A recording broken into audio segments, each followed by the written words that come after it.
My teen male sister, 26, has been dating a guy named Jake, not his real name, 27, for 6 months now. My parents were very happy that she finally had a boyfriend because before she said she didn't feel like dating anyone yet. On the other hand, as a brother, I was a little concerned because I didn't want my sister to be hurt or harmed. Yesterday was our dad's birthday, and my sister invited Jake to visit us for the first time.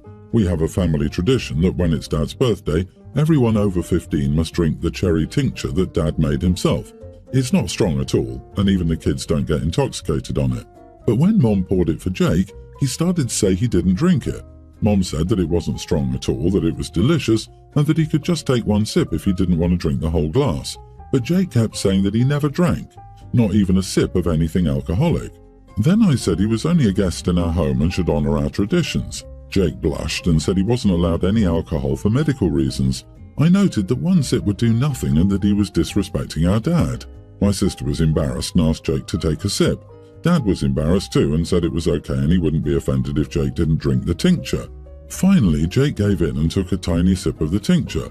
Spoiler, he spent the whole evening with us after that and nothing terrible happened to him. After he left for his place, a small argument started in our house. My dad thought I acted like a selfish child. My mom didn't say anything wrong with what I did, and neither did I. My sister looks like she's yet to decide which side to take. Am I the idiot for telling my sister's boyfriend that he's just a guest in our house? You are the idiot. If someone doesn't drink for medical reasons, you are risking their life by pressuring them. What sort of messed up guest etiquette says that guests should risk their lives to appease a whiny little boy? If someone doesn't drink for religious reasons, you're disrespecting them at their core. What sort of messed up guest etiquette tells someone to disregard their core beliefs completely? But they were okay from the one little sip.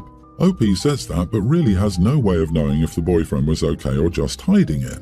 Who knows if the boyfriend was on the verge of puking, had intestinal distress, or any other side effects they suffered because they aren't supposed to have alcohol. Or maybe it's not even physical. Perhaps they've been 5 years sober and they're now battling strong urges to pick the bottle back up. Good job, OP, you are the idiot for sure. Agree, you're acting like a selfish child.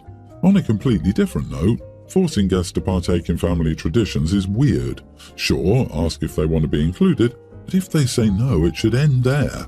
Learn to stay in your lane and leave people alone.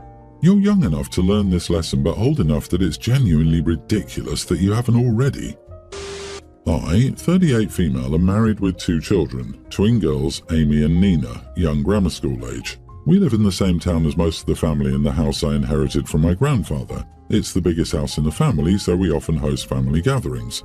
My husband's youngest sister, Jane, 31, has been traveling for work ever since her early 20s.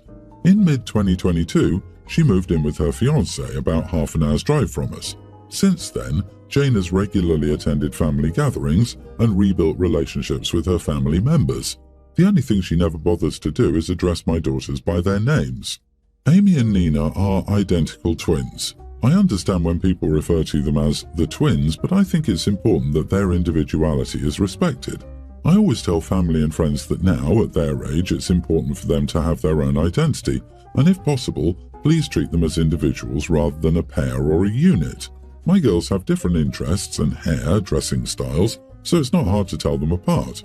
Jane always insists on calling the girls the twins and makes no effort to distinguish them. I asked her many times to treat them as individuals like her other nieces and nephews, and Jane would say okay and then keep doing the same thing. Last Christmas, Amy made paper cranes and Nina painted flower pictures as their Christmas gifts for everyone in the family. They signed their names and individually handed the gift to everyone. Jane's fiancé had to work this year and didn't join us, so after brunch, she video called him in the living room while the rest of us did our things nearby. Her fiancé saw the crane in her hand and asked where she got it, and Jane said, "Oh, one of the twins gave it to me for Christmas. The other twin drew some flowers." I felt this was disrespectful as my girls put a lot of effort into the gifts and deserve recognition for their private dedication. When everyone left, I told Jane I expected her to call my girls Amy and Nina from now on and to treat them like individuals and know their differences. Jane said that she won't bother as my girls are too young, so I told her she was banned from my house until she learned how to address my girls by their names. Jane just stomped off. My husband agreed with me on this. A few days ago, my mother-in-law called to plan my husband's birthday. I told her we could have the party at my house like usual, but Jane wouldn't be invited. My mother-in-law was alarmed and asked why, and when she learned of what happened, she was mad at Jane. Jane called me a few hours ago, calling me idiot for making a big deal out of something insignificant. She said my girls would be known as the twins whether I like it or not, and once they get older, people will recognize them as individuals, but not now when they're young and just another couple of girls. She said she deserved to be with her family for her brother's birthday, and I needed to let it go. Am I the idiot? Not the idiot. As the mother of identical twin girls, now adults, I was very intentional about clearly treating them as individuals while still enjoying the uniqueness of being twins. It's incredibly important to create an environment where they're treated as two separate humans, not a unit. They've commented more than once how much they appreciated this growing up. Stick to your guns on this. It's one thing for strangers to address them as the twins, and a very different one for someone so closely related to do so. I grew up with two identical twins as very close friends, and the competitiveness and lack of individuality encouraged by their parents and family scarred them for life. Seeing them grow apart and become vindictive as we've grown older has been so sad. Instead of having a built-in friendship for life, they keep arguing as 10-year-olds about the pettiest things. It's only gotten worse now that they're in the marriage and kids stage. At their age, that's insane. I could see it while they're babies, but she's taken it way too far. Your girls deserve to be individuals and not have their identities smushed into a collective single. She is dehumanizing your babies by doing this. Maybe address Jane as Bubby's sister instead of using her name. Protect your babies. There's absolutely nothing wrong with forcing someone to undergo the consequences of their actions. Hugs to you and your family. Give Nina and Amy forehead kisses. Backstory. I, 26 female, got engaged this summer to Will, 29 male. To provide some context to where the rift started, here's the abbreviated version of our family dynamics. Will's family is very well off, stable and well educated. My family is a complete disaster. My grandma raised me and I've been supporting everybody financially since college. Will's parents, Mary and John, have always been nice to me. Mary pulled me aside at the engagement party and said, "You don't have to worry, our family will cover the wedding." At the time, this sort of rubbed me the wrong way for a few reasons. The presumption of it all, the idea that we wanted a wedding, etc. Although Mary is very sweet to me and clearly excited to have me become part of their family, which I'm thankful for, she can be overbearing sometimes. Even though I honestly didn't want a wedding, after talking it through with Will, I agreed to have the big wedding that both of his sisters had. For the first time in our relationship, we spent the holidays with my grandmother. To make it up to his parents, we celebrated fake Christmas during the MLK weekend with Mary and John. During the weekend, Mary scheduled us for a session with the wedding planner. During the entire wedding process, I've allowed Mary to do most of the work. She's tried to include me but enjoys the process, so I've let her have it. During the session, it came out that they've budgeted $300,000 for the wedding. When I found this out, I freaked out. I kept my composure with the wedding planner, but let loose in the car home on Mary. Although I was polite, I made it clear that I was uncomfortable spending that much money and made several judgments about how it could be better spent. I told Mary that she couldn't understand how most people live, including my own family, and brought up several religious arguments about how the money should be spent on charity. We are both Christian. Mary was very offended by this. She argued that her family donates to charity, that the wedding costs will fund the community, and that I'm in no place to judge as we both live better than most people in the world and I own luxury items. I didn't think the argument was that big of a deal until we returned home from the weekend last night. Will told me that his entire family was angry with me for insulting his mother and that they think I'm biting the hand that feeds me. I owe his mother an apology. During this argument, he yelled at me for the first time in our relationship. He also said, "Just because your family is messed up doesn't mean you can bring it out on me." Am I the idiot? You are the idiot here. First, you behaved rudely towards your future mother-in-law, and the way you told it, she was caught unaware. You chose not to be actively involved up to that point and then did a hard 180 the minute you heard the number. If you've agreed to have the big wedding both his sisters had, they likely spent the same on each of those. I understand you're uncomfortable with the idea of that amount of money being spent on an 8-hour day, but it's not your money and you don't get to try to pseudo-guilt trip her with religious spiritual manipulation.